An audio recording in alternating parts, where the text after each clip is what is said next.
So I made this Rubik's Cube like literally impossible to solve.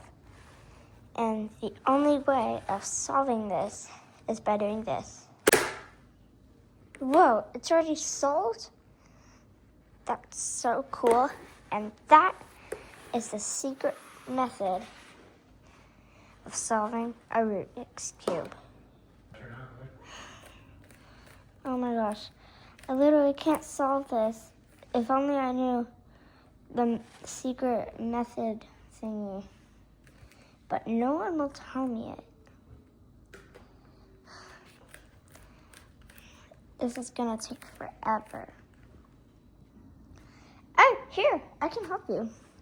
So the method is to either drop it down, or you could just do this. And then count to 3. 1, 2, 3. And then it's immediately solved. Isn't that cool? Oh my gosh, that is so cool.